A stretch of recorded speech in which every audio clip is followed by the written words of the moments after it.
You see these two gents? They weigh the same. They weigh the exact same, which is surprising, isn't it? The only difference is what lies beneath. And if you're a man over 40 and you've got kids, this is really important. I've watched every video on YouTube about visceral fat. So now you don't have to. And you're going to find out how you can exercise, not visibly lose fat, and that be a good thing. And I'm also going to take you through what this fat actually does in your body to scare you a little bit, but in a good way. I'm going to take you through why turning 40 changes everything, unfortunately, and what you can do from today to start making changes that are very simple, very practical. Now, this is myself, right? Sorry, that's my kids banging on the window. It's school holidays. Yeah. If they interrupt, then I'll cut it and, make it look slick. So this is me.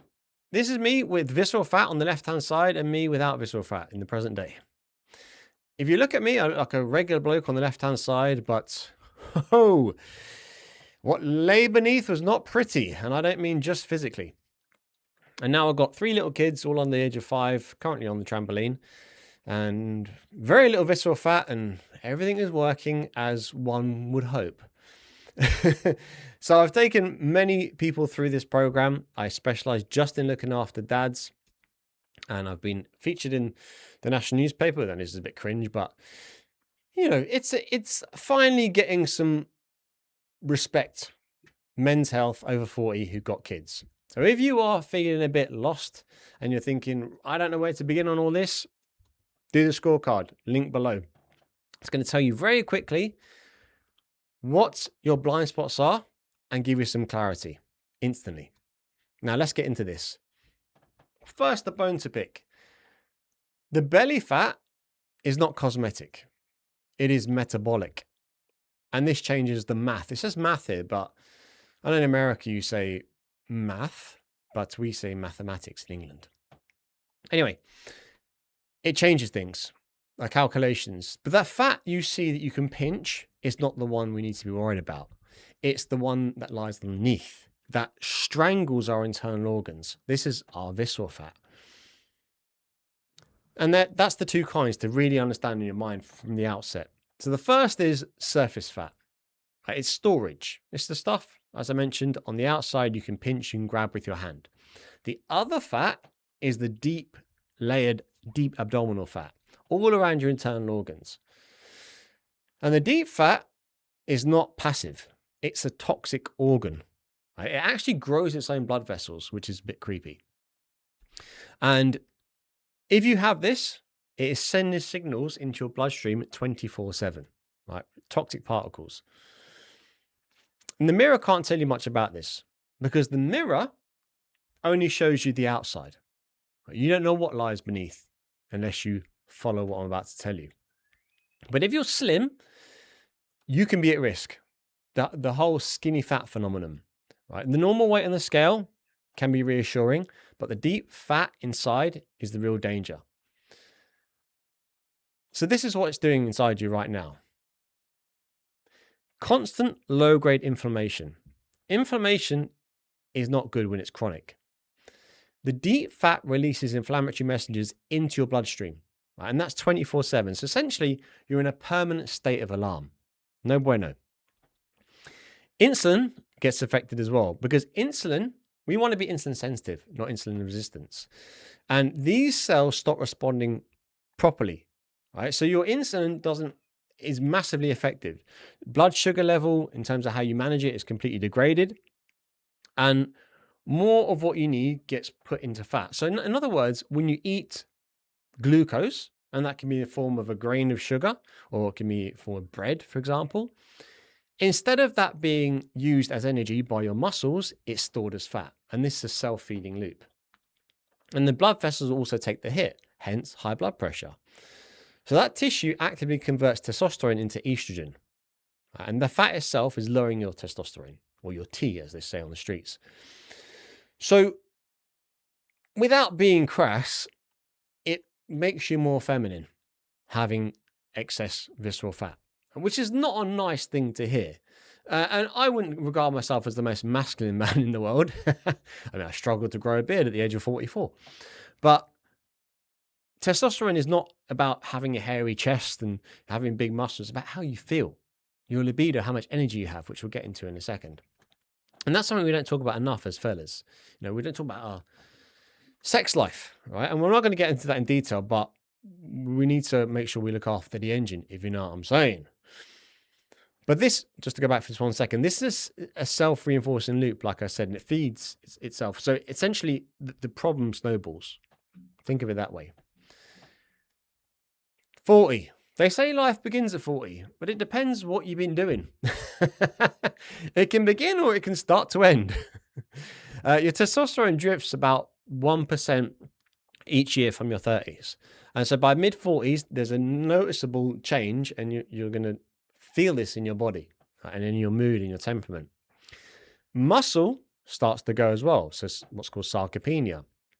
And this is also a loss every decade because you're untrained. Right? And I mean, you're not doing resistance training. Again, we'll get into that in a moment. But muscle is the engine to burn fuel at rest. In other words, you've heard of maybe basal metabolic rate, which just means resting metabolic rate. In other words, when you're doing nothing, just chilling here, how many calories does your body burn? And we want that to be really, really high. So the smaller your engine, i.e. the smaller your muscles, the smaller your metabolic rate and the more storage of fat that gets deposited on your body. Also, after this age, recovery is going to slow because I got 3 little kids. Sleep is a lottery. We don't really know what's going to happen every night.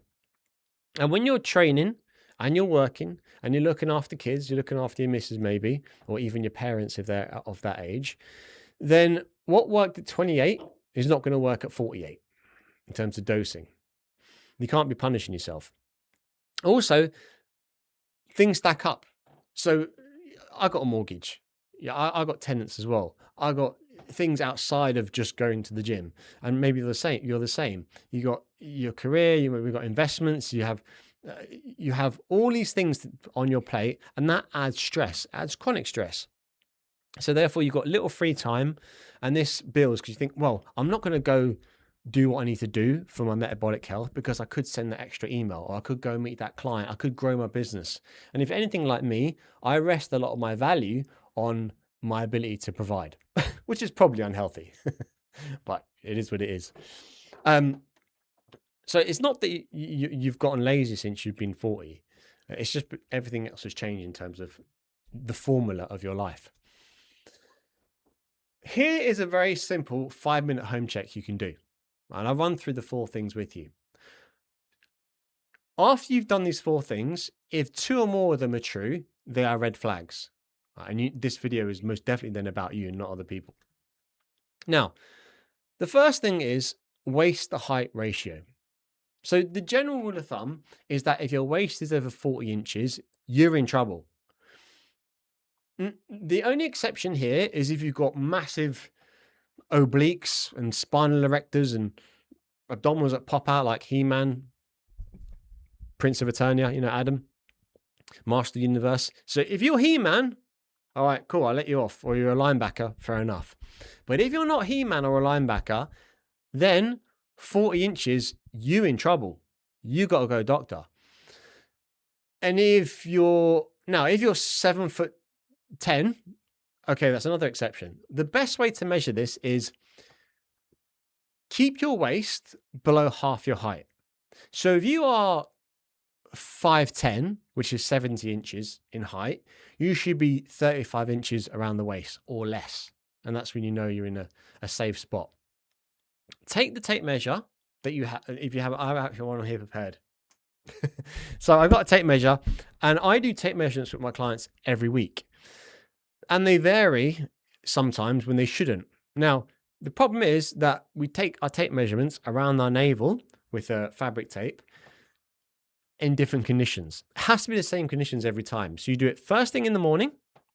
You do it after you've had a poo, but before you've drinking water, even a sip of water, and definitely before food.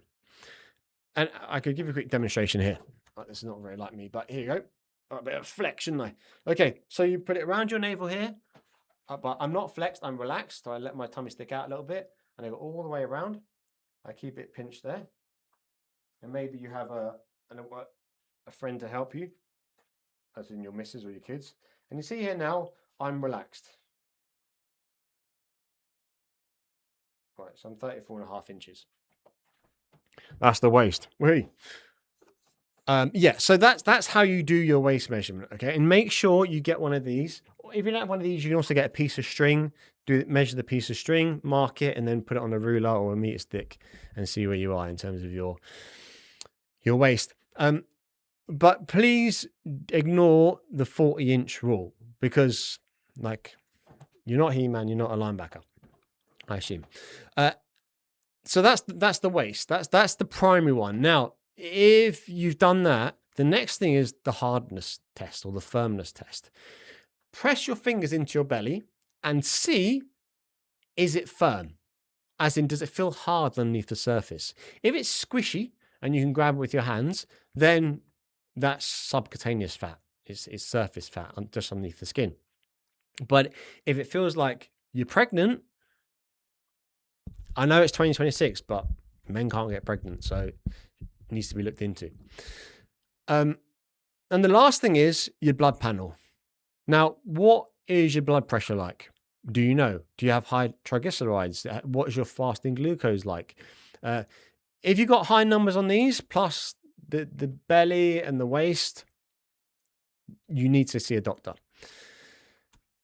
Next, when you do see that doctor, here's specifically what you ask for. So as I said, fasting glucose, triglycerides, and liver enzymes. They're the three things to make sure you ask your GP about. Yeah. And you might be thinking, well, you know, I feel all right. The thing about diabetes and fatty liver disease is that you won't know until it's too late. So if you're suspect about it or suspicious, get it done. How the fat builds in a single bad day, or without a single bad day, excuse me.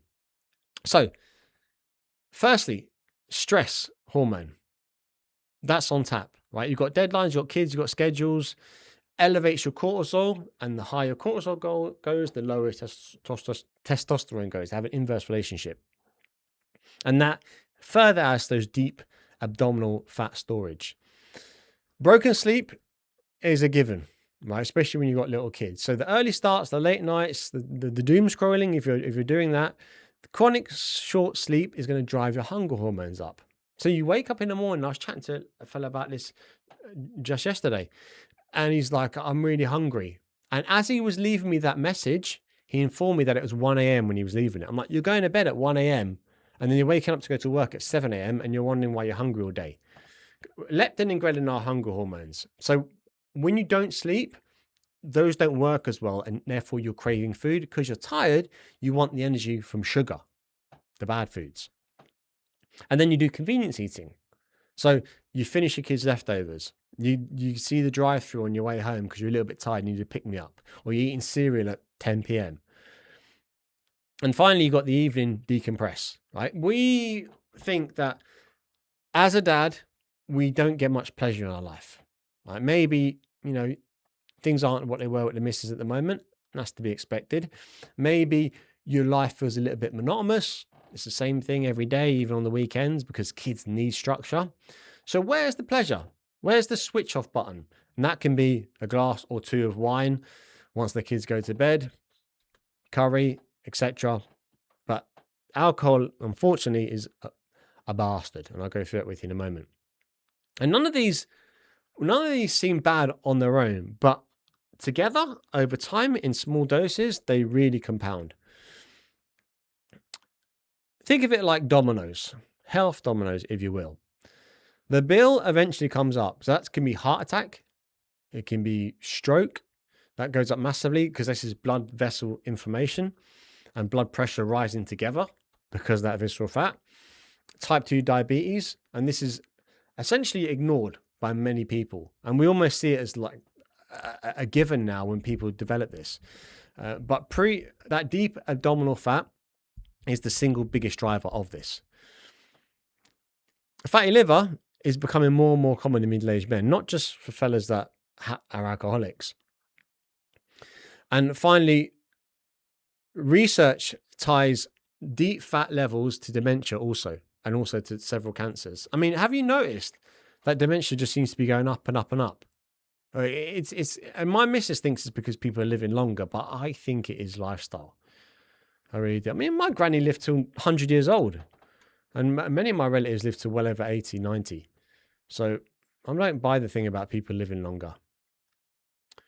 I mean, I think our lifespan is going up, but our health span is going down, generally.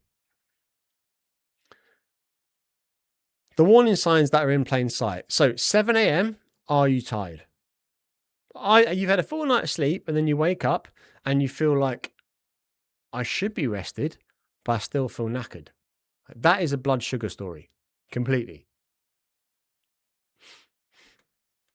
Do you have a post-lunch shutdown?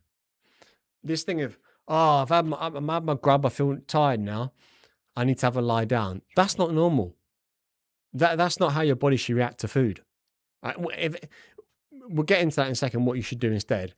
But unless touchy subject, the old libido fading.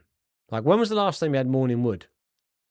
Because you should be getting boners at nighttime, like multiple boners. That's healthy for at any age.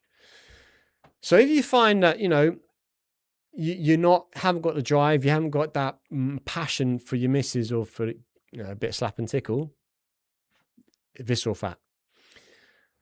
Or it could be a pornography addiction. That's another story.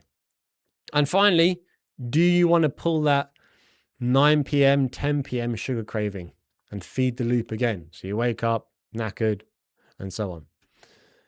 The visceral fat is dangerous, as you've probably gathered by now. But it's also fat that responds fastest once you target it. So highly dangerous, highly responsive, and really fast to melt. So this is a good thing. Now, after 40, take a look around you. Walk down the street, and I challenge you to notice how many men you see jogging. Right? Just like, or fellas cycling, and they got a belly, right? But they're jogging. This is generally fellas that don't do any strength training, and they're trying to burn the fat off. And I used to do this myself. Like, right, I'm gonna do cardio, just sweat it out of me, fat burning workout. And coupling that with these crash diets. So I'm gonna eat salads and have soup. And what this does is big deficits. They strip the muscle away. So you end up being skinny fat, like frail, not strong looking, with a belly, trying to run it off. And then instead of doing something well consistently, you do something that's not, doing something right consistently, you do something that's not right inconsistently. So you diet hard, soup and salad, or intermittent fasting or any other fad. And then you do your cardio on top of that. I'm going to burn it off in my HIIT class or whatever, or a long chronic cardio. And I'm going to do it for 12 weeks. And then one bad weekend happens, or one bad day happens, and you go, I'll start again Monday or New Year. But consistency is going to beat this over time as long as we're doing the right things and pulling the right levers. But you can't punch this fat off with exercise alone. We'll get into that in a second. You also can't starve it out. So it's not just exercise. It's not just what you eat. But what people tend to do is just do the food side of things. The most common thing I see is people don't know how to train. They don't know the best way to work out to remove visceral fat, which I'm going to go through with you in a moment. So they think the easiest lever I can pull is just eat less. The problem is you can't starve yourself to do this. In fact, it's been shown, there was a study done by the British Journal of Sports Medicine in 2023 when they took two groups of people, right? And they wanted to burn 1,000 calories, right? So one group exercised and one group had a caloric restriction. And what they found is very quickly with a caloric restriction, you hit a wall in terms of how much visceral fat you can remove. But exercise had a clear dose response. In other words, the more you did it, the more visceral fat was removed. So eating less doesn't shrink that fat, but only because, well, eating less does shrink the fat, but you're also shrinking everywhere else. And there's a ceiling quite quickly with that. Whereas exercise goes straight for the bad fat, and the more you do, the better. Within reason. You can't be exercising all day, every day. Okay, I mean, you might be thinking, well, I've tried this before. I've done the soup and a salad. I've done the fat burning workouts. And it failed because your body's in shock. It's in survival mode. When you put it through something intensely with a short period of time, it wants to hold on to that fat. It's trying to survive. Right? Fat is a survival mechanism. So I'm going to tell you exactly what to drink, what to eat, what ratios, and how to train. But before we do, I want to do a bit of an epic mic drop with you. One of my favorite memes that I've copied before on my social media, and it's by Dan Go. You ready? I'd die for my family. Cool. But would you be willing to be healthy for them? That is one of the greatest tweets of all time. Do you still say tweets if it's x.com? One of the greatest X's. I mean, that really sums up, doesn't it? Because when people say, especially men, I'd die for my family, it's a bit of a flex, isn't it? It's a false flex, because if you die, you're not much good to them. And you're not going to die. Like, very unlikely. But it means you can kind of big yourself up without actually having to do anything. But here's what's actually at stake for yourself as a dad. The next 10 years, right? You want energy to be able to coach your team. I mean, I'm one of the dads that lives across the road from me. He's recently started coaching our kids under, I think, under sixes team or something like that. And I was like, maybe they're going to ask me. They haven't yet, but I want to be able to, like, I don't want to be standing on the sidelines, looking unfit and not be able to move. I want to be able to run around with them and play pass and get involved in it. I also don't want to be, I want my kids to be proud of me, to be like, oh, look at my dad. He's real playful. He's loads of energy. I want to be able to roughhouse on the floor with the kids, with my grandkids eventually. And you want to be able to do all this stuff, be able to carry your kids and, Daddy, lift me up, throw me up in the air. I'm too tired. And they won't be asking that for long, and that's 10 years. So the next 30 years, you got your grandkids' graduation, your kids' graduation. You got weddings. You got meeting your in-laws and what do you call it? Like your son-in-laws and daughter-in-laws, all that stuff. And you want to be able to say, oh, I don't know, hopefully I'll have a son-in-law one day or two. And, I'll be able to play golf with them or whatever. I won't be sitting around the chair watching TV. That's lame. But be that example. And that's what really should be driving you to do stuff like this. Okay, this is what I do with every client on day one. We don't diet. We build the plate. So protein, if you look at this graph, is 50% of your plate. It anchors every single meal. So eggs, chicken, fish, Greek yogurt. It protects the muscle and it's going to kill your cravings, especially at 9, 10 p.m. Fiber, and I'm guilty of not eating enough fiber, even though I used to be vegan, is what keeps you full for longer. Right? So this I'm talking about vegetables, fruits, beans, that type of thing. And I'll give you specific ones in a moment. But these fill you up and they also steady the blood sugar. So it doesn't spike really, really high. And this could be frozen veg. It could be tinned fruit. That all counts as long as it's not in syrup. But keep your carbs. I do about a quarter of my plate as carbs, as in starchy carbs, but just change the quality of the carbs. So spuds for cutting, rice for bulking. So if you tend to eat loads of rice, swap it for spuds, potatoes, I mean, if you're from America. And this is the kind of carbohydrates you want. So potatoes, maybe some rice. Oats is great. Over wrappers and packets, right? And unfortunately, completely cut out liquid sugar, like Coke, for example. I went for breakfast with a client this week. Was it on Monday, was it? And he's from America, lovely chap. And he said, he kind of said it sheepishly, like, what do you think of Coca-Cola? You know, a can a day or whatever. I'm like, yeah, it's not good. He goes, but it's so delicious. I thought that should be the tagline. Coke, it's delicious. And yes, it is. I mean, it's a lot more exciting than water. But if you want a fit, strong, healthy body with low visceral fat, drinks need to be a little bit more boring. So you got to remove soft drinks. You have to remove, that includes fruit smoothies, fruit juices or smoothies.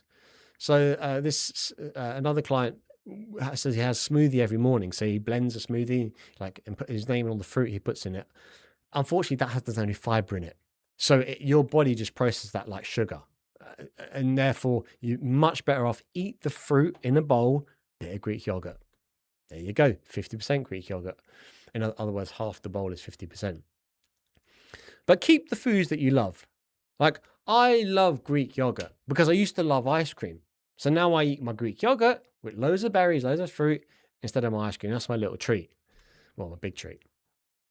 Because that means it'll be sustainable for years. But you don't need to have separate meals to your family. Like another chap who lives in Madrid, of a client, he was saying that he feels like he has to shop separately to his family. In other words, get different groceries. That's not the case. You get the same thing for them as you do for you, but you get way more protein. And that means when you look at your plate, for example, my missus made burger and chips the other day. Everyone, me, my wife and all our 3 kids all had a burger with a bun and loads of chips. Whereas I had 3 burger patties, 1 bun and only a handful of chips because 50% of our meal was protein. We added broccoli onto this as well, which I know is a strange vegetable to add on.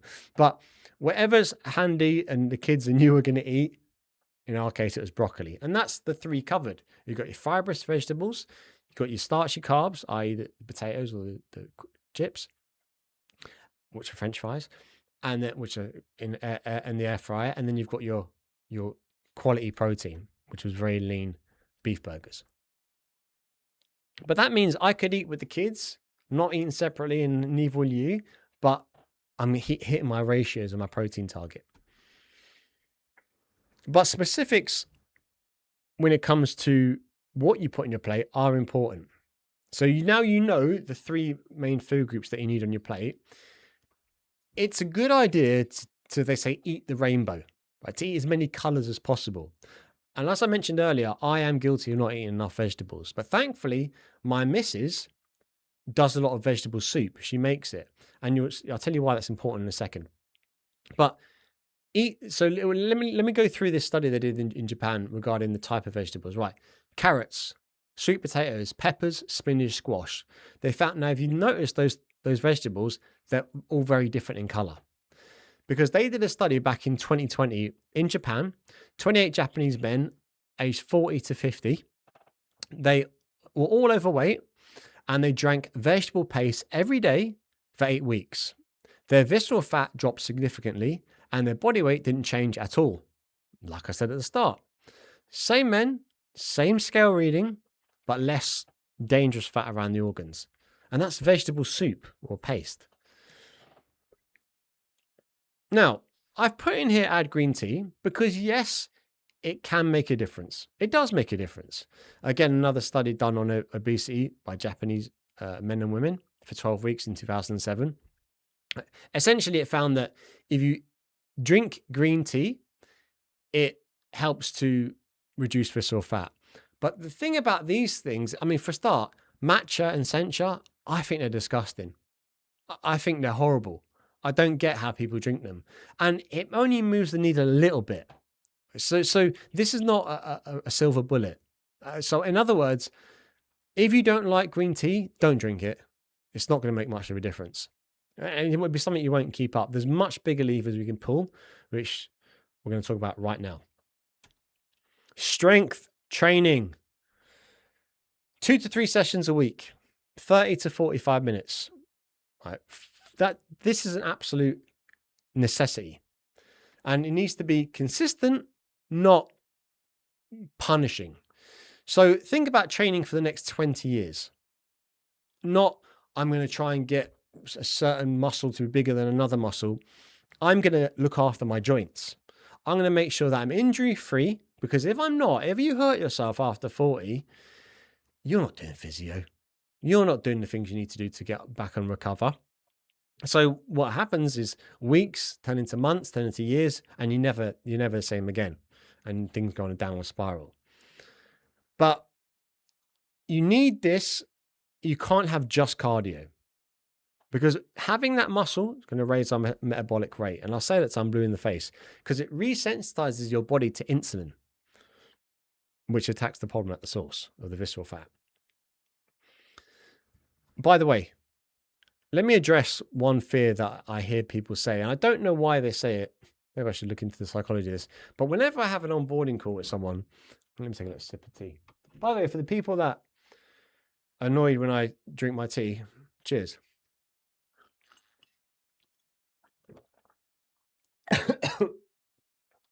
Sorry, adding the cough as well there.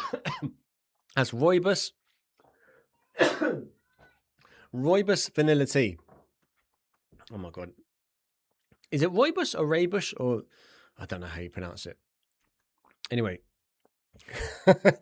I've really upset some people there, but I don't care. Hopefully you're still with me. Nobody accidentally gets big, especially after the age of 40 with our lower testosterone rates. So I hear people say on onboarding calls, oh, I want to lift weights. I know I should, but I don't want to be a bodybuilder. Don't worry, you won't be. As I mentioned before, I've been training for 10 years to try and be a bodybuilder, and you're not. Unless you take steroids, then you'd be good. But that's not my area of expertise. If you lift weights, you'll have higher muscle, skeletal muscle, higher metabolic rate, and life becomes a lot easier. So strength training keeps the muscle, right? And cardio burns the fat that is dangerous, and you need both. The key movements that you need, another study here done in 2024 in obesity reviews, we found that resistance training helped, but less so for the specific target. In other words, resistance training improved visceral fats in males, right?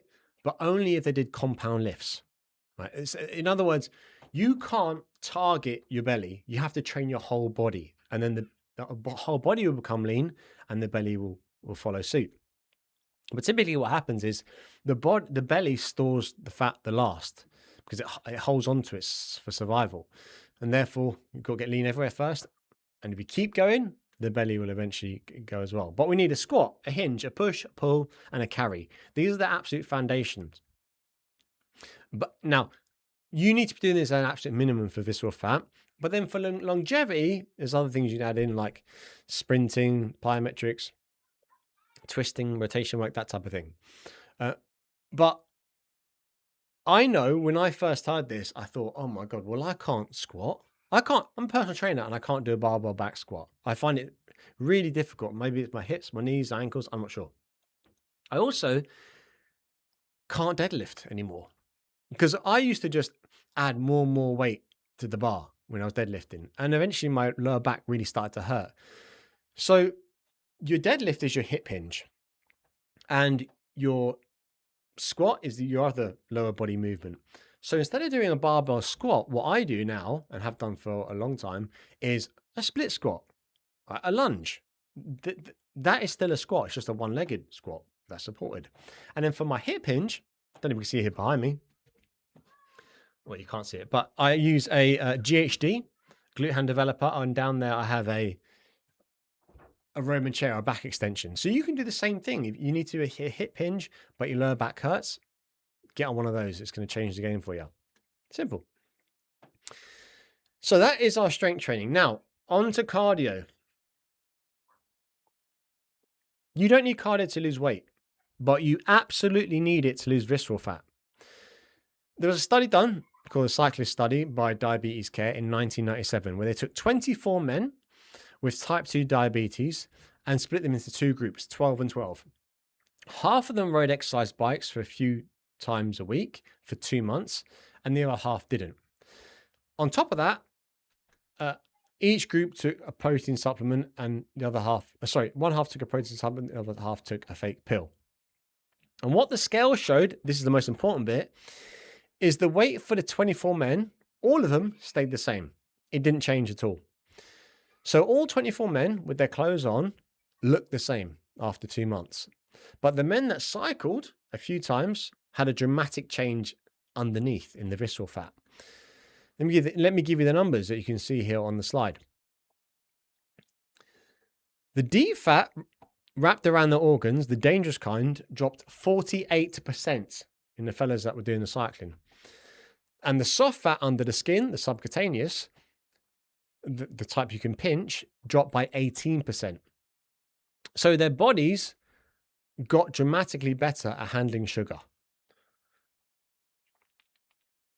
And why we know this was the exercise is because the people who didn't ride the bikes didn't change in terms of what lies underneath. Same 2 months, same food, same medication, zero improvement. The only thing that separated them was that half of them cycled.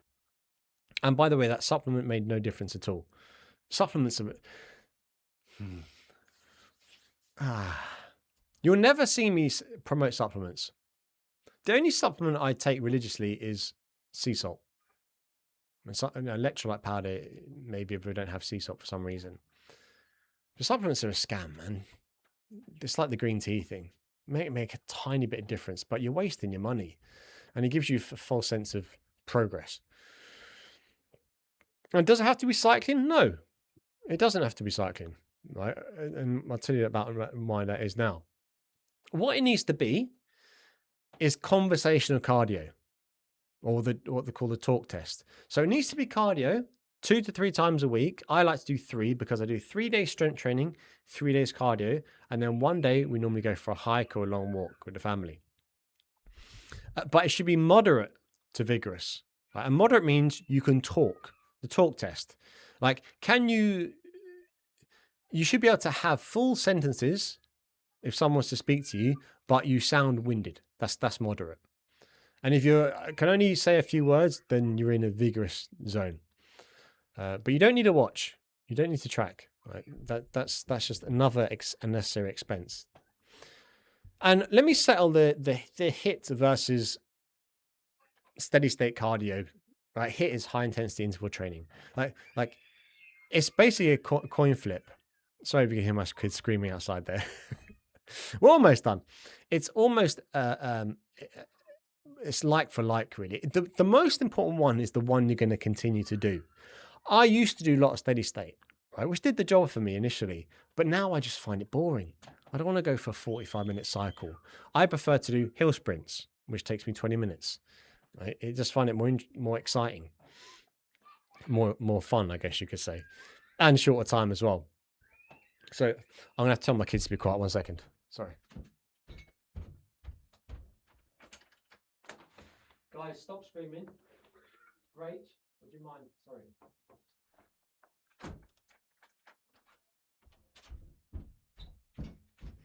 Sorry, guys. Okay. So yeah, as I mentioned, I like to integrate this with my life.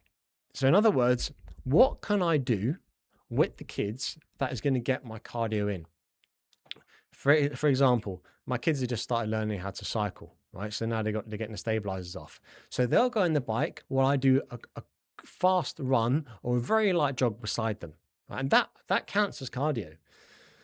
So you stack it into your family life. You know, and also when you're eating, as I mentioned, if you feel sleepy after a meal, that's not good, right? So what you should do instead, 10-minute walk. So once we have our lunch now, we're having lunch shortly with the family here, we go for a walk straight away afterwards. Right? Just 10, 15 minutes is all we need around the block, and the kids take the bikes. It's also great if you can do this after dinner, but For me, at the moment, our kids they're too young. You know, we've got the baby monitors. We can't leave them in the house on their own, so we can't go for. But if you can, if your kids are old enough that you can go for a walk after dinner, definitely do that. And that's also going to stop you snacking because you won't be near the fridge. But steps are the absolute floor, right? You need to be hitting your 8,000 to 10,000 steps per day. And then if you add that with your strength training, you're on to an absolute winner. Sleep. Now, we want to get 7 hours a night, right? But if we get less, the hunger hormones start to kick in. We start eating too much. And we need the room to be dark. We need the room to be cool. Have the phone charging outside the room. Right? I remember my missus, this was a big topic of contention where I'd say to her, you know, let's put our phones outside the room. Initially, it sounded crazy. Oh, we need the phone with the alarm. But you start realizing you check it in the middle of the night or first thing in the morning or last thing at night, it's really not good for your sleep. Your bedroom should feel like a cave. And when you're incorporating your walking, make sure when you first get up, you get out if possible and you go for a walk as soon as you can. Right? If you can't leave the house, a walking pad is great as well. But this sleep, think of it as sleep, and walking and limiting your alcohol are like, these are your pressure release valves.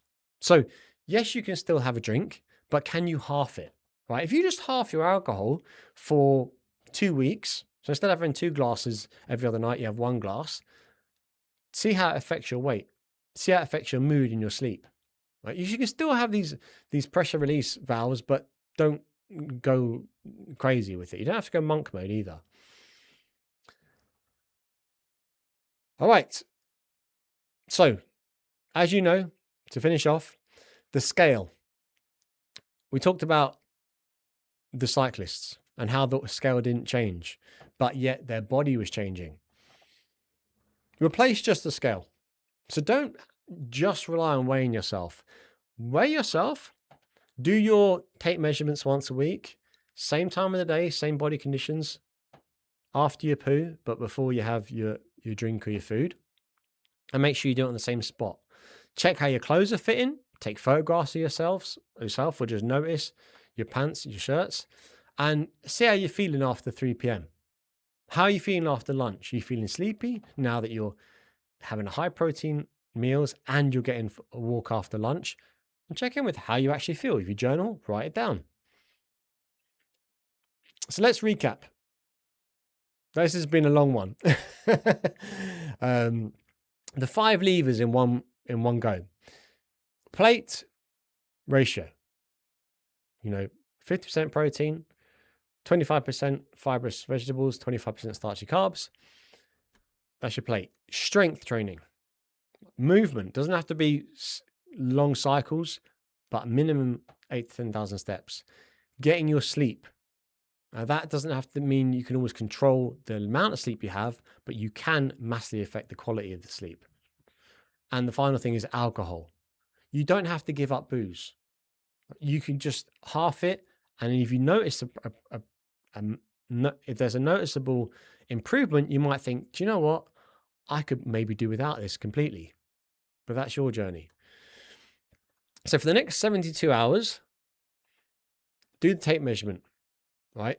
Book 2 training slots in your calendar for the gym to lift weights. Schedule your steps. So commit to yourself. I'm going to set a target. You can do it on your phone. You don't need a wearable device. Say, right, I want you to alert me when I've done 8,000 steps in my day. And remove sugar in liquid form. Those are the 3 biggest levers you can pull. Tape measure, training slots, including steps, and remove liquid sugar. But let me give you honest expectations that you should have, because once you know what to expect, it makes the result a lot more it's easy to accept the result, because sometimes we want miracles overnight. Deep fat does respond fast, yes, right? But momentum will happen in weeks, but the transformation happens in months. So there's no like 30 days, burn all the fat off and you'll notice I went from this to a 6-pack. No, that's bollocks. It's all like fancy lighting and AI. But rest assured, the version of you that's going to show up in 6 months is going to be completely different to how you feel now. And in fact, write down right now, or when you finish this video, how you're feeling. Write it down. How do I feel at every moment of the day? And then in 6 months' time, write it down and compare the two. Right? Will you do that? I don't know. That's up to you. Last thing to do is watch this video. Why the media doesn't want dads over 40 to be lean. And this features Homer Simpson, Peter Griffin, and Daddy Pig. And this video has really blown up in the last week, so it must be pretty good and interesting. Hope it helps. Thank you for watching and listening. Thank you for your patience. And see you at the next one.